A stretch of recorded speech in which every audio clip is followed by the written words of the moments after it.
Everyone, welcome back to my YouTube channel. हम class 10 की biology पढ़ रहे हैं, जिसमें हमारे चैप्टर का नाम है लाइफ प्रोसेसेस। तो अभी तक हमने डाइजेशन का प्रोसेस स्टार्ट किया हुआ है, जिसमें कि मैंने आपको माउथ टू स्टमक का जो डाइजेशन का प्रोसेस होता है वो मैंने आपको बताया हुआ है।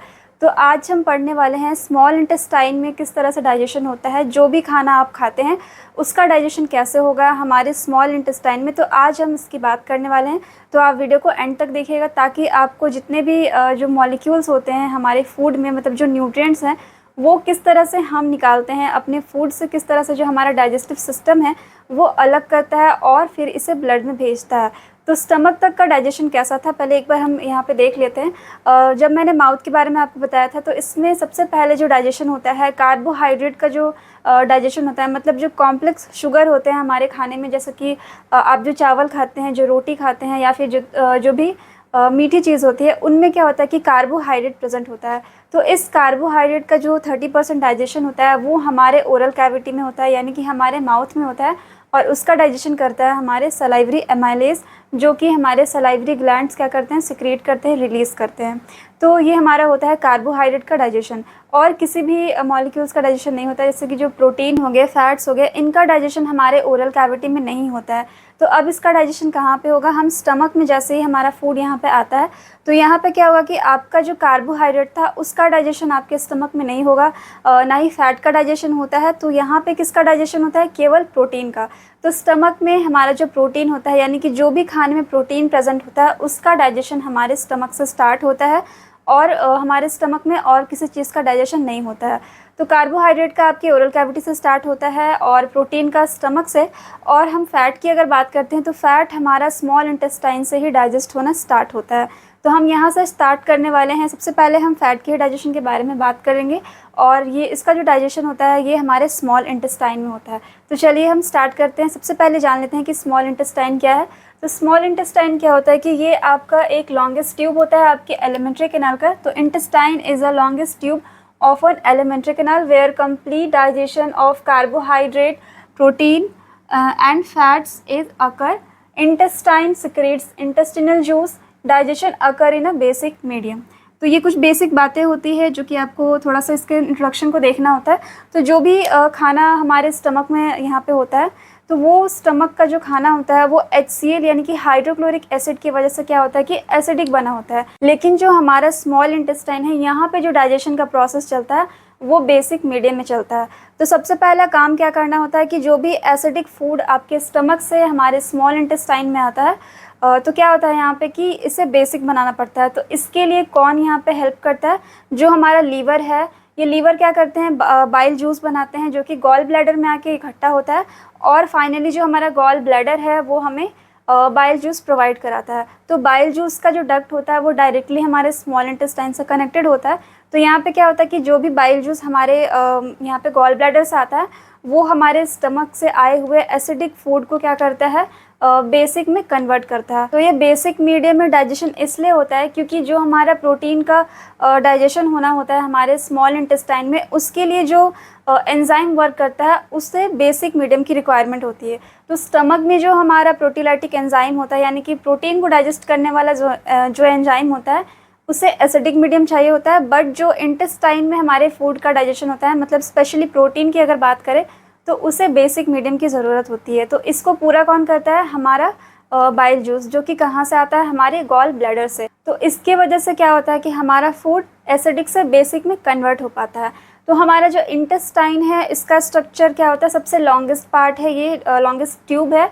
और मतलब अगर ह्यूमंस की अगर हम बात करते हैं, तो ये अप्रॉक्सीमेटली 6 to 7 मीटर तक का ये लंबा होता है। मतलब जो इंटेस्टाइन है हमारा स्मॉल इंटेस्टाइन, वो क्या होता है कि एडल्ट पर्सन में ये 6 से 7 मीटर तक लंबा होता है।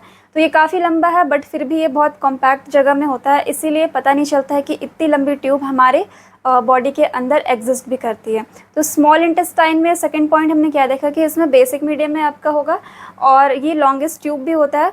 और एक चीज़ यहाँ पे मैं ऐड करूँगी जो कि आपके बुक में दिया हुआ है, जो रुमिनेंट्स होते हैं, रुमिनेंट्स मतलब जो काव हो गए, बफेलो हो गए, उन्हें सेल्यूलोज का डाइजेशन करना होता है, क्योंकि वो जो ग्रास खाते हैं, जो घास खाते हैं, उनमें सेलुलोज होता है और उसे इजीली डाइजेस्ट नहीं किया जा सकता, इसीलिए जो रूमिनेंट्स होते हैं, जो घास खाने वाले मैक्सिमम जो हमारे एनिमल्स है, उनमें क्या होता है कि जो इंटेस्टाइन का साइज होता है वो जो कार्निवोर्स है या फिर जो मीट ईटर्स होते हैं उनके कंपैरिजन में काफ़ी बड़ा होता है। तो ये जो एक्स्ट्रा पॉइंट था ये हमने कवर कर लिया।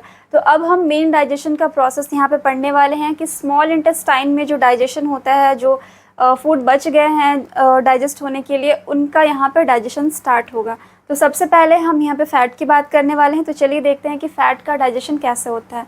तो यहाँ पे मैंने लिखा है डाइजेशन ऑफ फैट। सबसे पहले हम यहाँ पे पढ़ने वाले हैं डाइजेशन ऑफ फैट। तो डाइजेशन ऑफ फैट क्या होता है कि किसी भी फॉर्म में हो सकता है, चाहे आपकी जो फूड है उसमें आपने कुछ ऑयल्स का यूज़ किया होगा, घी होगा, बटर होगा, तो मतलब डिफरेंट काइंड्स ऑफ हम फैट का यूज़ करते हैं। तो ये क्या होता है कि ये जब हम इसे खाते हैं, जब ये हमारे बॉडी में जाता है तो ये प्रेजेंट होता है लार्ज फैट ग्लोब्यूल्स के फॉर्म में। तो जब आप इसे खाते हैं तो ये लार्ज फैट ग्लोब्यूल्स होते हैं, और क्या होता है कि इस पर एंजाइम वर्क नहीं कर सकता है क्योंकि ये क्या है बहुत बड़े हैं। तो इसके लिए क्या करना होगा कि इन्हें छोटे छोटे आपके फैट ग्लोब्यूल्स में ब्रेक करना होगा। तो इसका काम किसका होता है? हमारे गॉल ब्लैडर का। तो जो गॉल ब्लैडर है हमारा, उससे आपका क्या निकलता है? Bile juice. और इस बाइल जूस की वजह से क्या होता है कि जो भी आपके लार्ज फैट ग्लोब्यूल्स होते हैं वो आपके स्मॉल फैट ग्लोब्यूल्स में कन्वर्ट हो जाते हैं। तो यहाँ पे किसका रोल इंपॉर्टेंट होता है? हमारे बाइल जूस का। तो यहाँ पे मैं लिखती हूँ बाइल जूस। इस प्रोसेस को हम क्या कहेंगे? मतलब जितने भी आपके लार्ज फैट ग्लोब्यूल्स थे ये आपके स्मॉल फैट ग्लोब्यूल्स में कन्वर्ट हो गए, और इस प्रोसेस को हम कहते हैं इमल्सिफिकेशन। इमल्सिफिकेशन तो ये आपके बुक में भी दिया हुआ है और ये इंपॉर्टेंट भी होता है। तो इमल्सिफिकेशन एक ऐसा प्रोसेस है जिसमें कि बाइल जूस की हेल्प से क्या होता है कि आपके जो लार्ज फैट ग्लोब्यूल्स होते हैं वो स्मॉल फैट ग्लोब्यूल्स में कन्वर्ट हो जाते हैं। तो ये जब फैट ग्लोब्यूल्स हमारे जो है वो स्मॉल हो गए, मतलब जो छोटे हो गए, तो अब इनका क्या होगा? फर्दर डाइजेशन स्टार्ट होता है। तो इसके लिए आपको अलग एंजाइम की रिक्वायरमेंट होती है। इसमें बाइल जूस ने क्या किया? इसे स्मॉल में तोड़ दिया। अब बारी आती है जो पैनक्रियाटिक डक्ट हमारे स्मॉल इंटेस्टाइन में खुलते हैं, तो वो क्या सिक्रीट करते हैं? Pancreatic juice. और उस पैनक्रियाटिक जूस में होता है हमारा लाइपेस। तो ये लाइपेस क्या करता है? इन स्मॉल फैट ग्लोब्यूल्स को फर्दर डाइजेस्ट करता है, जिसकी वजह से ये और भी सिंपलर फॉर्म में कन्वर्ट हो जाते हैं। तो यहाँ पे क्या है? स्मॉल फैट ग्लोब्यूल्स कन्वर्ट हो जा रहे हैं यहाँ पे ग्लिसरॉल प्लस फैटी एसिड्स में। तो ये जो आपके स्मॉल फैट ग्लोब्यूल्स होते हैं ये आपके ट्राईग्लिसराइड के फॉर्म में रहते हैं या फिर डाई ग्लिसराइड के फॉर्म में। तो डाई ग्लिसराइड मैं यहाँ पे लिख भी दे रही हूँ, ग्लिसराइड एंड ट्राईग्लिसराइड।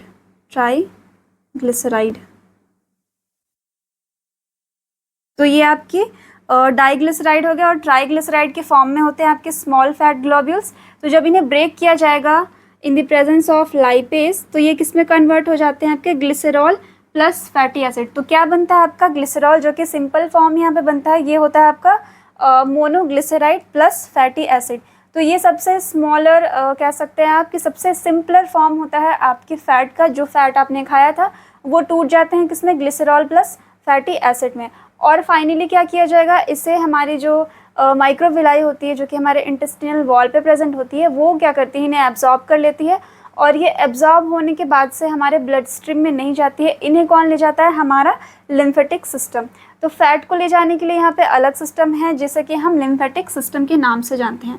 जो बाकी आपके न्यूट्रिएंट्स होते हैं वो आपके लिम्फेटिक सिस्टम से नहीं जाते हैं, वो आपके डायरेक्ट ब्लड स्ट्रीम में जाते हैं। लेकिन जो फैट होता है इसे हम ब्लड में नहीं भेज सकते हैं, इसे लिम्फेटिक जो सिस्टम है हमारी बॉडी में वो इन फैट्स को क्या करता है? ट्रांसपोर्ट करता है हमारे पूरे बॉडी में। तो ये आपका फैट का डाइजेशन होता है। अब हम यहाँ पे देखेंगे डाइजेशन ऑफ प्रोटीन। तो प्रोटीन का जो फर्स्ट डाइजेशन है वो हमारे स्टमक में होता है। यहाँ पे इसका क्या चलता है? सेकेंड डाइजेशन यहाँ पे इसका चलता है। तो सेकेंड डाइजेशन में यहाँ पे क्या होगा? सबसे पहले हम यहाँ पे बात करने वाले हैं एक्शन ऑफ पैनक्रियाटिक जूस। और इस पैनक्रियाटिक जूस में आपका होता है ट्रिप्सिन नाम का एंजाइम।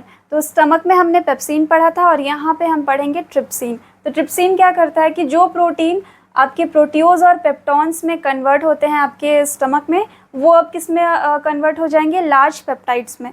मतलब इसका सिंपलर फॉर्म आपका क्या होता है? Large peptides. तो यहाँ पे किसका एक्शन होगा? ट्रिप्सिन का। तो ट्रिप्सिन की वजह से यहाँ पे क्या हो रहा है कि ये लार्ज पेप्टाइड्स में कन्वर्ट हो जा रहे हैं। अब क्या होगा? यहाँ पे एक्शन ऑफ एंटेरिक जूस हम पढ़ेंगे। एंटेरिक जूस का मतलब यही जो मैंने यहाँ पे लिखा है, इंटेस्टिनल जूस। इंटेस्टिनल जूस को ही हम और दूसरे नाम से जानते हैं, जिसे कि हम एंटेरिक जूस कहते हैं, एंटेरिक जूस। तो ये भी इम्पॉर्टेंट है, ये दोनों नाम आपको याद रखना चाहिए।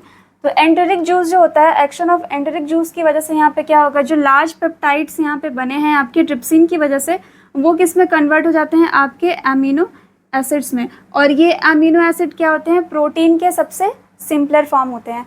तो फैट का सिंपलर फॉर्म हमारा होता है ग्लिसरॉल प्लस फैटी एसिड्स, और प्रोटीन का सिंपलर फॉर्म होता है एमिनो एसिड। और ये डायरेक्ट हमारे जो विलाई होती है, जो माइक्रोविलाइज होती हैं इंटेस्टाइन में, उनके थ्रू ये ब्लड में चली जाती है। इसके बाद से हम देखेंगे यहाँ पे डाइजेशन ऑफ कार्बोहाइड्रेट। तो डाइजेशन ऑफ कार्बोहाइड्रेट में हम क्या देखेंगे कि जो हमारा डाइजेशन होता है कार्बोहाइड्रेट का, ये आपका कहाँ स्टार्ट हो जाता है, आपके माउथ में। तो माउथ में पहला डाइजेशन होता है, और इसका आपका कहाँ पे होता है, स्टमक में आपका पहला डाइजेशन होता है। तो यहाँ पे इसका सेकेंड डाइजेशन चलता है, और सेकेंड डाइजेशन इसका कहाँ चलेगा, फिर से स्मॉल इंटेस्टाइन में। तो माउथ में आपका फर्स्ट होगा, और सेकेंड डाइजेशन आपका स्मॉल इंटेस्टाइन में। तो स्टमक यहाँ पे भी फर्स्ट। और फैट का तो आपका जो भी डाइजेशन होना होता है वो आपके स्मॉल इंटेस्टाइन में ही होता है। तो स्मॉल इंटेस्टाइन ही इसका फर्स्ट डाइजेशन स्टार्ट होता है। तो ये आपका हो गया। उसके बाद से हम लास्ट यहाँ पे देखेंगे डाइजेशन ऑफ कार्बोहाइड्रेट। तो कार्बोहाइड्रेट क्या होता है कि आपके अलग अलग फॉर्म्स में होते हैं, क्योंकि जो भी आप खाते हैं उनमें क्या होता है, शुगर जो होते हैं वो अलग अलग फॉर्म में प्रेजेंट होती है। तो उस हिसाब से यहाँ पे अलग अलग एंजाइम्स होंगे जो क्या करेंगे, इन्हें ब्रेक करने का काम करेंगे। लेकिन हम यहाँ पे स्पेशली स्टार्च की बात करेंगे, और ये किस तरह से कन्वर्ट होता है हमारे ग्लूकोज में, इसकी हम यहाँ पे बात करने वाले हैं। तो सबसे पहला हम देखेंगे एक्शन ऑफ पैनक्रियाटिक जूस। तो जो पैनक्रियाटिक जूस यहाँ से निकलता है स्टार्च को माल्टोज में कन्वर्ट करने के लिए, इस स्टार्च के जो सिंपल फॉर्म होते हैं वो आपका कौन होता है, माल्टोज। अब ये क्या होगा, ये जो माल्टोज आपका बना है इसे और सिंपलर फॉर्म में तोड़ना है, मतलब हमें ग्लूकोज तक इसे क्या करना है, ब्रेक करना है। तो जितना ज़्यादा ब्रेक किया जाता है उतनी ज़्यादा वो जल्दी क्या होते हैं, सिंपलर फॉर्म में कन्वर्ट होते जाते हैं। तो पैनक्रियाज की वजह से ये माल्टोज में कन्वर्ट हुआ है। अब हम देखेंगे एक्शन ऑफ एंटेरिक जूस। तो एंटेरिक जूस यानी कि जो इंटेस्टाइन से जो जूस निकले हैं वो क्या करेंगे, इस माल्टोज को किस में कन्वर्ट कर रहे हैं, यहाँ पे ग्लूकोज में। तो यहाँ पे क्या होगा कि ये जो माल्टोज थे वो किस में कन्वर्ट हो गया, आपके ग्लूकोज में। और यही ग्लूकोज क्या होता है, आपका सबसे सिंपलर फॉर्म होता है। जो भी कार्बोहाइड्रेट आपके फूड में प्रेजेंट था तो वो किस में कन्वर्ट हो गया, आपके ग्लूकोज में। तो कार्बोहाइड्रेट आपका किस चीज़ में प्रेजेंट होता है, जैसे कि आप जो भी राइस खाते हैं, स्वीट खाते हैं, स्वीट्स, राइस प्लस जितने भी फ्रूट्स हैं, तो उनमें आपका क्या होता है, कार्बोहाइड्रेट प्रेजेंट होता है। तो फ्रूट्स में, राइस में, स्वीट्स में, तो ये अलग अलग सोर्स होते हैं कार्बोहाइड्रेट के। प्रोटीन आपका किस में होगा, जो भी आप पल्सेस लेते हैं, यानी जो दाल खाते हैं आप, उसमें प्रेजेंट होगा। उसके बाद से आप अगर नॉन वेजिटेरियन है तो उसमें भी होंगे, नॉन वेज, एग वगैरह में। तो इनमें क्या होता है, आपका प्रोटीन होता है। मिल्क में भी होता है, तो इनमें आपको प्रोटीन मिलेगा। और फिर क्या किया जाता है, इसे सिंपलर फॉर्म में ब्रेक किया जाता है। तो आपने देखा स्टेप बाय स्टेप यहाँ पे कि सबसे पहले हमने फैट का डाइजेशन पढ़ा, उसके बाद से digestion of protein and digestion of carbohydrate. तो इन सब का डाइजेशन हमारे स्मॉल इंटेस्टाइन में कम्प्लीटली हो जाता है। और फिर क्या होता है कि जो भी सिंपलर फॉर्म यहाँ पे बनते हैं, यहाँ पे मैं देख लेती हूँ सबसे पहले। और जो हमारे यहाँ पे ग्लिसरॉल बना है प्लस फैटी एसिड बना है, ये फैट का हो गया। उसके बाद से प्रोटीन का आपका बन गया अमीनो एसिड, और कार्बोहाइड्रेट का बन गया ग्लूकोज। तो ये तीनों ही क्या होंगे, आप हमारे माइक्रोविलाई क्या करते हैं, इन्हें एब्जॉर्ब कर लेते हैं। जो यहाँ पे ग्लूकोज बनता है और जो अमीनो एसिड्स बनते हैं वो हमारे ब्लड स्ट्रीम में चले जाते हैं। और जो फैट यहाँ पे बचता है वो हमारे लिम्फेटिक सिस्टम द्वारा क्या किया जाता है, ट्रांसपोर्ट किया जाता है। तो ये स्मॉल इंटेस्टाइन का हमारा डाइजेशन का प्रोसेस था। तो आई होप कि आपको समझ आया होगा। नेक्स्ट वीडियो में मैं आपको माइक्रोविलाइज के बारे में बताऊंगी, और हम लार्ज इंटेस्टाइन के बारे में थोड़ा सा देखेंगे। तो ये टॉपिक जो होगा हमारा डाइजेशन का वो कंप्लीट हो जाएगा। सो आई होप कि आपको समझ आया होगा। अगर आपको कोई भी डाउट होता है इस टॉपिक से रिलेटेड तो आप कमेंट सेक्शन में बता सकते हैं। So thank you so much for watching. Thank you.